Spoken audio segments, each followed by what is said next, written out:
শাকিব খানকে তার ভক্তরা ভালোবেসে মেগাস্টার, সুপারস্টার, কখনো বা ঢালিউডের রাজপুত্র কিংবা রাজকুমার বলে ডাকে। তবে এই কথাতে ঘোর আপত্তি রয়েছে আরেক কিংবদন্তি অভিনেতা জাহেদ হাসানের। তিনি জানান কথাটা তার কানে লাগে। মেগাস্টার শাকিব খান মোট লাগে, কানে লাগে। তিনি একটি ইন্টারভিউতে বলেন, অবশ্যই শাকিব খান অনেক মেধাবী একজন অভিনেতা এবং তিনি ইন্ডাস্ট্রিতে নিজের একটা অবস্থান তৈরি করেছেন। তিনি এটাও বলেন, শুধু সে নয়, এর আগেও অনেক নায়ক এসেছে, নিজেদের অবস্থান তৈরি করেছে। তবে নির্দিষ্টভাবে তাকে মেগাস্টার বলা, সুপারস্টার বলা, এই বিষয়গুলো শুনতে অনেকটা কানে লাগে। এইদিকে জাহিদ হাসানের এই বক্তব্যকে ঘিরে শাকিব খানের ভক্তরা করছেন ঘোর সমালোচনা। তারা বলেন, একজন কিংবদন্তি অভিনেতার কাছ থেকে এই সমস্ত ব্যবহার আমরা আশা করিনি।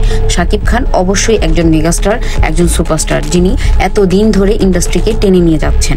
অবশ্যই একজন কিংবদন্তি অভিনেতা হিসেবে জাহিদ হাসানের উচিত ছিল তার প্রশংসা করা। ওই ইন্টারভিউতে জাহিদ হাসান আরও বলেন, শাকিব খানকে এভাবে মেগাস্টার বলাতে শাকিব খানের কতটা ভালো হচ্ছে সেটা আমি বলতে পারছি না, কারণ একজন মানুষকে মেগাস্টার বলে তার উপরে অনেক বেশি দায়িত্ব চাপিয়ে দেওয়া হচ্ছে।